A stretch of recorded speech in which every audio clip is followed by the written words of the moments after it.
ನಮಸ್ಕಾರ ಎಲ್ರಿಗೂ. ನಾನು ಶ್ರುತಿ, ಮತ್ತೊಂದು ಗಾರ್ಡನ್ ವಿಡಿಯೋಗೆ ಸ್ವಾಗತ. ಇವತ್ತಿನ ಗಾರ್ಡನಿಂಗ್ ವಿಡಿಯೋದಲ್ಲಿ ನನ್ನ ಫ್ರಂಟ್ ಗಾರ್ಡನಲ್ಲಿ 2 ದೊಡ್ಡ ಮಡ್ ಪಾಟ್ ಇದೆ, ಅಲ್ಲಿ 3 ಇದೆ, ಅದರಲ್ಲಿ 2 ಖಾಲಿ ಇದೆ. 2ಕ್ಕೆ ನಾನು ಟ್ಯೂಬರ್ನ ಪ್ಲ್ಯಾಂಟ್ ಮಾಡ್ತಾಯಿದ್ದೀನಿ. ಅದರ ಇನ್ಫಾರ್ಮೇಷನ್ ಜೊತೆಗೆ ಮತ್ತು ಇಲ್ಲಿ ನೋಡಿ ಇದೆಲ್ಲ ಬ್ಲೂಮ್ ಆಗಿದೆ. ಮತ್ತು ಸ್ಟಾರ್ ಫ್ರೂಟ್ಸ್ ಅಂತ ಹೇಳ್ತೀವಲ್ಲ, ಕಮರಾಕ್ಷಿ ಹಣ್ಣು, ಅದನ್ನು ಕೂಡ ತುಂಬ ಚೆನ್ನಾಗಿ ಬಿಟ್ಟಿದೆ. ಅದಕ್ಕೇನು ಕೇರ್ ಮಾಡಿಲ್ಲ ಆ ಪ್ಲ್ಯಾಂಟ್ಗೆ ನಾವು. ಅದನ್ನು ನಾನು ತೋರಿಸ್ತೀನಿ ನಿಮಗೆ ಹೇಗೆ ಬಿಟ್ಟಿದೆ ಅಂತ ಅಂದ್ಬಿಟ್ಟು. ಮತ್ತು ಕೆಲವೊಂದು ಮಾಹಿತಿ ಫ್ರಂಟ್ ಗಾರ್ಡನಲ್ಲಿ ಏನೇನಿದೆ ಅದ್ರ ಬಗ್ಗೆ ಒಂದಷ್ಟು ವಿಚಾರಗಳನ್ನ ಹೇಳ್ತಾ, ಒಂದಷ್ಟು ನನಗೆ ತಿಳಿದಿರೋ ಟಿಪ್ಸ್ಗಳನ್ನ ಹೇಳ್ತಾ ಇವತ್ತಿನ ವೀಡಿಯೋನ ಸ್ಟಾರ್ಟ್ ಮಾಡ್ತಾಯಿದ್ದೀನಿ. ಇಲ್ಲಿ ನೋಡ್ತಾ ಇದ್ದೀರಾ 3 ಪಾಟ್ ಇದೆ. ಮತ್ತು ಇಲ್ಲಿ ನೋಡ್ತಾ ಇದ್ದೀರಾ 3 ಪಾಟ್ ಇದೆ, ಅದರಲ್ಲಿ 2 ಪಾಟ್ ಖಾಲಿದೆ. ಒಂದು ಪಾಟಲ್ಲಿ ಆಲ್ರೆಡಿ ಲೋಟಸ್ ಪ್ಲ್ಯಾಂಟ್ ಇದೆ, ಅದನ್ನು ನಾನು ತೋರಿಸ್ತೀನಿ ನನ್ನ ಹಳೆ ವಿಡಿಯೋಗಳಲ್ಲಿ. ಮತ್ತು ಇಲ್ಲಿ ನೋಡಿ, ಇದು ಒಂದು ಅಮೆರಿ ಪಿಯೋನಿ ಅನ್ನೋದು ಒಂದು ಬೇರು ತುಂಬ ಜಾಸ್ತಿ ಆಗಿತ್ತು, ಮೇಲ್ಗಡೆ ಪಾಟಿಂದ ರೀಪಾಟ್ ಮಾಡಬೇಕಿತ್ತು. ಅದನ್ನು ಇಲ್ಲಿ ಹಾಕ್ತೀನಿ. ಇಲ್ಲಿ ಬಿಸಿಲು ಬರಲ್ಲ, ನೋಡೋಣ, ಒಂದು 12 ಗಂಟೆಗೆ ಬಿಸಿಲು ಬರುತ್ತೆ. ಆಗಿದ್ರೂ ಹೇಗೆ ನಾನು ಇದುವರೆಗೂ ಈ ಪಾಟ್ಗಳಲ್ಲಿ ನಾನು ಲಿಲ್ಲಿ ಮತ್ತು ಅಮೆರಿ ಕೆಮಿಲಿಯಾ 2 ವೆರೈಟಿನ ಪ್ಲ್ಯಾಂಟ್ ಮಾಡಿರೋದು ರಿಸಲ್ಟ್ ನೋಡೋಕ್ಕೆ. ಇವಾಗ ಅಮೆರಿ ಪಿಯೋನಿನೂ ಒಂದು ಒಳ್ಳೆ ವೆರೈಟಿ, ಚೆನ್ನಾಗಿ ಬ್ಲೂಮ್ ಆಗುತ್ತೆ, ಬಿಗಿನರ್ಸ್ ಚಾಯ್ಸ್ ಅದನ್ನು ಕೂಡ ಅಂತ ಹೇಳ್ತಾರೆ. ನೋಡೋಣ, ಅದನ್ನು ಪ್ಲ್ಯಾಂಟ್ ಮಾಡಿ ಅದರದ್ದು ಎಕ್ಸ್ಪಿರಿಮೆಂಟ್ ಮಾಡೋಣ ಅಂತ ಅನಿಸ್ತು ನನಗೆ. ಹೇಗೆ ಒಂದು 12 ಗಂಟೆ ಮೇಲೆ ಬಿಸಿಲು ಬಂದ್ರೂ ಗ್ರೋ ಆಗುತ್ತಾ ಇದು ಅಂತ ಅಂದ್ಬಿಟ್ಟು. ಮತ್ತು ಇಲ್ಲಿ ನೋಡ್ತಾ ಇದ್ದೀರಾ, ಇಲ್ಲೆಲ್ಲ ಸ್ಟಾರ್ ಫ್ರೂಟದು ಒಂದು ಪ್ಲ್ಯಾಂಟ್ ಇದೆ. ಇದಕ್ಕೆ ನಾನೇನು ಕೇರ್ ಮಾಡಿಲ್ಲ, ಏನು ಮಾಡಿಲ್ಲ. ಒಂದು ದೊಡ್ಡ ಪಾಟಲ್ಲಿದೆ, ಇದು ಒಂದು ಸಿಮೆಂಟ್ ಪಾಟ್. ಇದು ಇಲ್ಲಿ ನೋಡಿ, ಈ ಥರ ದೊಡ್ಡದೊಂದು ಸಿಮೆಂಟ್ ಪಾಟ್, ತುಂಬ ದೊಡ್ಡದಿದು ನನ್ನ ಫ್ರಂಟ್ ಗಾರ್ಡನಲ್ಲಿರೋದು. ಇಲ್ಲಿ ಈ ಪ್ಲ್ಯಾಂಟ್ಗೆ ನಾನು ಏನೂ ಕೇರ್ ಮಾಡಿಲ್ಲ. ನಾನು ಹೊರಗಡೆ ವಿಡಿಯೋ ಮಾಡ್ತಾ ಇರೋದ್ರಿಂದ, ಇವತ್ತು ಸಂಡೇ ಆಗಿರೋದ್ರಿಂದ ಪುಟ್ಟ ಮಕ್ಕಳೆಲ್ಲ ಇದ್ದಾರೆ, ಅವರೆಲ್ಲ ಸ್ವಲ್ಪ ಮಾತಾಡೋದೆಲ್ಲ ಕೇಳಿಸ್ತಾ ಇರ್ಬೋದು ನಿಮಗೆ ವಿಡಿಯೋದಲ್ಲಿ. ಮತ್ತು ಇಲ್ಲಿ ನೋಡಿ, ಸ್ಟಾರ್ ಫ್ರೂಟ್ಸು ಒಂದು 9 ಬಿಟ್ಟಿದೆ, ಕಮರಾಕ್ಷಿ ಹಣ್ಣು. ಇಲ್ಲಿ ಇದು ನೋಡ್ತಾ ಇದ್ದೀರಾ 3, 4, 5, 6, ಮತ್ತು ಇದು ಇಲ್ಲಿ 6 ಇದೆ. ಮತ್ತು ಇಲ್ಲೊಂದು ಮತ್ತು ಇಲ್ಲೊಂದು, ಇಷ್ಟು ಇದೆ. ಇಷ್ಟು ನನಗೆ ಮುಂದಿನ ವಾರ ವರಮಹಾಲಕ್ಷ್ಮಿ ಇರೋದ್ರಿಂದ ಆಷಾಢ ಮುಗಿದು ಇದು ಇಷ್ಟು ಸಿಗುತ್ತೆ. ಇದಕ್ಕೆ ನಾನು ಕೇರ್ ಮಾಡಬೇಕಾಗಿತ್ತು ತುಂಬ ಚೆನ್ನಾಗಿ ಅಂತ ಅನಿಸ್ತಾ ಇದೆ, ಆದರೆ ಕೇರೇ ಮಾಡಿಲ್ಲ. ಫರ್ಟಿಲೈಸರ್ ಏನೂ ಕೊಟ್ಟಿಲ್ಲ ಈ ಪ್ಲ್ಯಾಂಟ್ಗೆ. ಇದು ಹಾಗೆ ಚೆನ್ನಾಗಿ ಇದು ಬಿಟ್ಟಿದೆ. ಫರ್ಟಿಲೈಸರ್ ಏನಾದರೂ ಕೊಟ್ಟಿದ್ರೆ ಇನ್ನೂ ಚೆಂದ ಆಗ್ತಾಯಿತ್ತೋ ಏನೋ ಅನಿಸುತ್ತೆ. ಇದರೊಳಗಡೆ ಕಲೇಡಿಯಮ್ಸ್ ಎಲ್ಲ ಬೆಳ್ಕೊಂಡಿದೆ. ಬಲ್ಬ್ಸ್ ಎಲ್ಲ ನಾವು ರೀಪಾಟ್ ಮಾಡುವಾಗ ಇರುತ್ತಲ್ಲ, ಅದೆಲ್ಲ ಬೆಳ್ಕೊಂಡಿದೆ ಇದರಲ್ಲಿ. ಮತ್ತು ಯಾರಾದರೂ ಫ್ರೂಟ್ ಪ್ಲ್ಯಾಂಟ್ನ ಬೆಳೆಸ್ಕೊಳ್ಬೇಕು, ಮನೇಲಿ ಯಾವುದಾದ್ರೂ ಹಾಕಬೇಕು ಅಂದರೆ ಇದನ್ನು ನೀವು ಶುರು ಮಾಡ್ಬೋದು. ಇದು ಒಂದು ಚಿಕ್ಕ ಪಾಟಲ್ಲೂ ನಾವು ಬೆಳೆಸ್ಕೊಂಡು ಫ್ರೂಟ್ಸ್ನ ತೊಗೊಳ್ಬೋದು. ಟೆರೆಸ್ ಗಾರ್ಡನಲ್ಲೂ ಒಂದಿತ್ತು ಇದು, ಅದು ನಾನು ತೆಗೆದುಬಿಟ್ಟೆ ಟೆರೆಸ್ ಗಾರ್ಡನಲ್ಲಿರೋದನ್ನು. ಅದನ್ನು ಇಲ್ಲಿಗೆ ಶಿಫ್ಟ್ ಮಾಡಿದ್ದು ಈ ಪಾಟ್ಗೆ. ಮತ್ತು ಇನ್ನೊಂದೇನಾಗಿತ್ತು ಅಂದರೆ, ಲಾಸ್ಟ್ ಇಯರು ಅಷ್ಟೇ ತುಂಬ ಬಿಟ್ಟಿತ್ತು ಇದು. ಇದು ಇನ್ನೊಂದೇನಾಗುತ್ತೆ ಅಂದರೆ, ಈ ಪ್ಲ್ಯಾಂಟಲ್ಲಿ ಈ ಲೀಫ್ ಮತ್ತು ಈ ಫ್ರೂಟ್ ಎರಡೂ ಸೇಮ್ ಕಲರ್ ಇರುತ್ತೆ. ನಮಗೆ ಗೊತ್ತಾಗೋದಿಲ್ಲ, ಮುಂದೆಯಿಂದ ಅಬ್ಸರ್ವ್ ಮಾಡಿ ನೋಡಿದ್ರೆ ಮಾತ್ರ ಅಲ್ಲಿ ಫ್ರೂಟ್ ಆಗಿದೆ ಅಂತ ನಮಗೆ ಗೊತ್ತಾಗೋದು. ಆ ಥರ ಆಗಿ ನಾನು ಲಾಸ್ಟ್ ಇಯರ್ ಅದನ್ನು ನೋಡೇ ಇಲ್ಲ. ಹಬ್ಬ ಆದಮೇಲೆ, ವರಮಹಾಲಕ್ಷ್ಮಿ ಹಬ್ಬ ಆದಮೇಲೆ ನೋಡಿದ್ದು. ಅಂದರೆ ಹಬ್ಬ ಆದಮೇಲಲ್ಲ, ಹಬ್ಬ ಮುಗಿಸ್ಕೊಂಡು ನಾನು ಕೆಳಗಡೆ ಬಂದಲ್ಲ, ಆವಾಗ ನೋಡಿದ್ದು ಅದನ್ನು. ಮತ್ತು ಇಲ್ಲಿ ನೋಡ್ತಾ ಇದ್ದೀರಾ, ಇದು ಒಂದು ಮಿನಿಯೇಚರ್ ವೈಲೆಟ್ ಕಲರ್ ಆ್ಯಂಟೋರಿಯಮ್. ಇದೊಂದು ಪ್ರೊಪೊಗೇಟ್ಗೆ ಹಾಕಿದೆ, ಚೆನ್ನಾಗಿ ಚಿಗುರಿಕೊಂಡಿದೆ ಈ ಪ್ಲ್ಯಾಂಟ್ ಕೂಡ. ಮತ್ತು ಇಲ್ಲಿ ಏನು ನೋಡ್ತಾ ಇದ್ದೀರಾ ನೀವು, ಇದು ತುಂಬ ದೊಡ್ಡದಿದೆ. ಇದನ್ನು 2 ಭಾಗ ಮಾಡಿ ಈ ಪಾಟಲ್ಲೊಂದು ಮತ್ತು ಆ ಪಾಟ ಅಲ್ಲಿ ಕಾಣಿಸ್ತಾ ಇದೆಯಲ್ಲ ಅದೊಂದು ದೊಡ್ಡದು, ಅದರಲ್ಲಿ ಹಾಕೋಣ ಅಂತಂದ್ಬಿಟ್ಟು. ಇಲ್ಲಿ ನೋಡಿ, ತುಂಬ ದೊಡ್ಡದಾಗುತ್ತೆ, ಹಾಗಾಗಿ ಇದನ್ನು ಕಟ್ ಮಾಡೋಣ.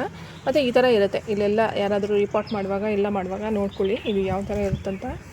ಇದೆಲ್ಲ ಬಿಗಿನರ್ಸ್ಗೆ ಮಾಡ್ತಿರೋದು. ತುಂಬ ಜನಕ್ಕೆ ಎಕ್ಸ್ಪರ್ಟ್ಸ್ ಇರ್ತಾರೆ, ತುಂಬ ಜನಕ್ಕೆ ಗೊತ್ತಿರಲ್ಲ, ಅವ್ರಿಗಾಗಿ ಇದು. ಮತ್ತು ಇಲ್ಲಿ ನೋಡಿ, ಈಗ ನಾನು ಸಿಸರ್ ತಂದಿದ್ದೀನಿ. ಇದೆಲ್ಲ ನೋಡಿ, ಇದೆಲ್ಲ ಈ ಥರ ಇದೆ. ಇದೆಲ್ಲ ಕರೆಕ್ಟಾಗಿ ಇದೆಲ್ಲ ಫುಲ್ಲು ಬೇರ್ಗಳು. ಇಲ್ಲಿ ಕಟ್ ಮಾಡೋಣ ನಾವು. ಇಲ್ಲಿ ಕಟ್ ಮಾಡಿದ್ರೆ ನಿಮಗೆ ಇಲ್ಲೊಂದು ಗ್ರೋಯಿಂಗ್ ಟಿಪ್ ಸಿಗುತ್ತೆ, ಇಲ್ಲೊಂದು ಸಿಕ್ಕುತ್ತೆ ಮತ್ತು ಇಲ್ಲೊಂದು ಸಿಕ್ಕುತ್ತೆ. ಇಲ್ಲಿಗೆ ಕಟ್ ಮಾಡೋಣ ನೋಡಿ. ಇವಾಗ ಇದು ಒಂದು ಸಪ್ರೇಟ್ ಆಯಿತು.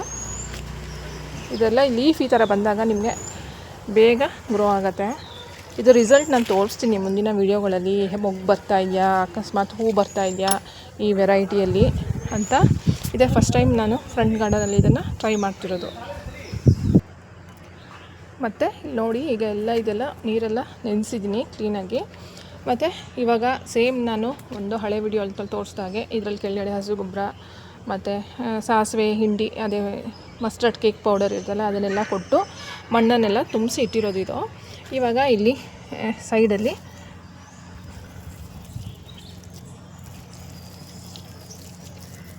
ಇದನ್ನು ಪ್ಲ್ಯಾಂಟ್ ಮಾಡೋಣ.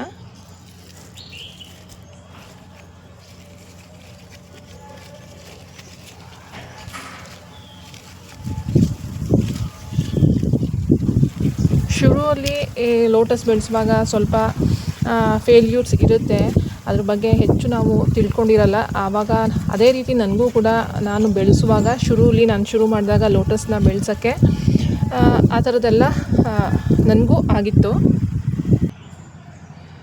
ಮತ್ತು ಹಾಗೆ ನಾವು ಗ್ರೋ ಮಾಡ್ತಾ ಅದೇ ಕಲಿತಾ ನಾವು ಅದು ಎಕ್ಸ್ಪೀರಿಯೆನ್ಸ್ ಆಗ್ತಾ ಕಲ್ತ್ಬಿಡ್ತೀವಿ. ಹಾಗೆ ಇಲ್ಲಿ ನೋಡಿ ಇದನ್ನು ಹೀಗೆ. ಹಾಗಾಗಿ ಬೆಳೆಸುವಾಗ ಸ್ವಲ್ಪ ಫೇಲ್ಯೂರ್ಸ್ ಆದ್ರೂ ಕೂಡ ನಾವು ಅದನ್ನು ಮತ್ತೆ ಪ್ರಯತ್ನ ಮಾಡಿ ಸಕ್ಸಸ್ನ ತೊಗೊಳ್ಬೇಕು. ಇಲ್ಲಿ ನೋಡಿ ಈ ಥರ ಕ್ಲೋಸ್ ಮಾಡಿದ್ದೀನಿ. ಈಗ ಇನ್ನೊಂದು ಪಾಟಲ್ಲಿ ಅದನ್ನು ಪ್ಲ್ಯಾಂಟ್ ಮಾಡಿಬಿಡೋಣ. ಆಮೇಲೆ ಇದಕ್ಕೆ ಒಟ್ಟಿಗೆ ನೀರು ಹಾಕೋಣ. ಇದೆಲ್ಲ ನೋಡಿ ರನ್ನರ್ಸ್ ಎಲ್ಲ ಈ ಕಡೆ ಬರ್ತಾಯಿದೆ.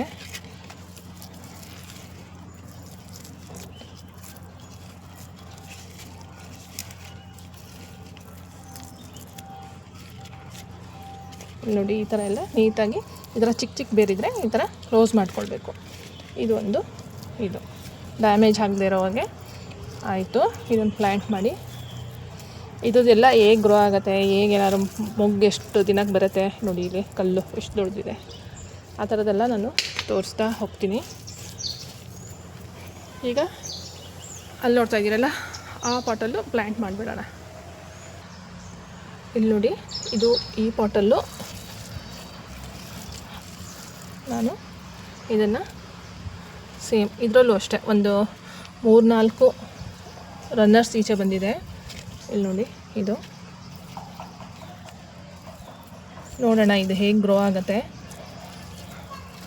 ಇವಾಗ ಆಗಸ್ಟ್ ಮಂತ್ ಆಗಿರೋದ್ರಿಂದ ಆಗಸ್ಟ್, ಸೆಪ್ಟೆಂಬರ್, ಅಕ್ಟೋಬರ್, ನವೆಂಬರ್ ತನಕನೂ ನಮಗೆ ಚೆನ್ನಾಗಿ ಹೂವು ಕೊಡುತ್ತೆ ಲೋಟಸ್ ಪ್ಲ್ಯಾಂಟ್ಸು.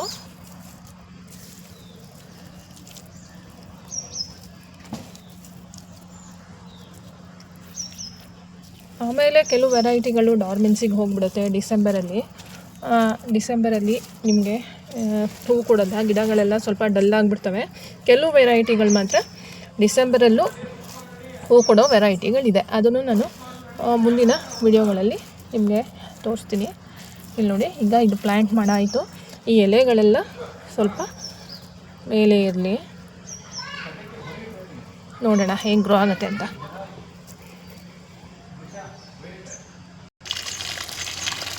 ಮತ್ತು ಇಲ್ಲಿ ನೋಡಿ ಇವಾಗ ನಾನು ನಿಧಾನಕ್ಕೆ ಪೈಪಲ್ಲಿ ನೀರು ಹಾಕ್ತಾಯಿದ್ದೀನಿ.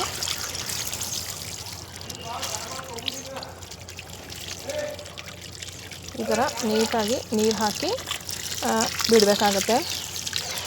ಇಲ್ಲಿ ಈ ಲೆವೆಲ್ವರೆಗೆ ಹಾಕೋಣ ನೀರನ್ನ. ಇದಕ್ಕೆ ನೋಡೋಣ ಎಲ್ಲ ಒಂಥರ ಇದೆಲ್ಲ ಹೇಗೆ ಅಂತಂತಂದರೆ, ಹಲೋ ನೋಡಿ ಈಗ ಇದೆಲ್ಲ ಪ್ಲ್ಯಾಂಟ್ ಮಾಡಾಯಿತು, ನೀರೆಲ್ಲ ಹಾಕಾಯಿತು ಪೂರ್ತಿ ಎಲ್ಲ. ನೋಡಿ ಬಬಲ್ ಬರ್ತಾ ಇದೆಯಲ್ಲ, ಇದೆಲ್ಲ ಇದಾಗ್ತಾ ಇರೋದು. ನಾವು ಮೊದಲೇ ನೀರು ಹಾಕಿಟ್ಕೊಂಡ್ರೆ ಈ ಥರ ಆಗಲ್ಲ. ಮೊದಲೇ ಪಾಟಲ್ಲೆಲ್ಲ ನೀರನ್ನ ತುಂಬಿಸಿ ಆಮೇಲೆ ಪ್ಲ್ಯಾಂಟ್ ಮಾಡಿದ್ರೆ ಈ ಥರ ಆಗಲ್ಲ. ಇದೆಲ್ಲ ಪ್ಲ್ಯಾಂಟ್ ಮಾಡಾಗಿದೆ ಮತ್ತು ಇದು ಎಲ್ಲ ಪ್ಲ್ಯಾಂಟ್ ಮಾಡಾಗಿದೆ. ಈಗ ಇಷ್ಟು ಅಪ್ಡೇಟ್ಸ್ ಜೊತೆ ಇವತ್ತಿನ ವಿಡಿಯೋನ ಮುಗಿಸ್ತಾ ಇದ್ದೀನಿ. ಮುಂದಿನ ಗಾರ್ಡನಿಂಗ್ ವಿಡಿಯೋದಲ್ಲಿ ಸಿಗ್ತೀನಿ. ಅಲ್ಲಿವರೆಗೂ ಥ್ಯಾಂಕ್ ಯು.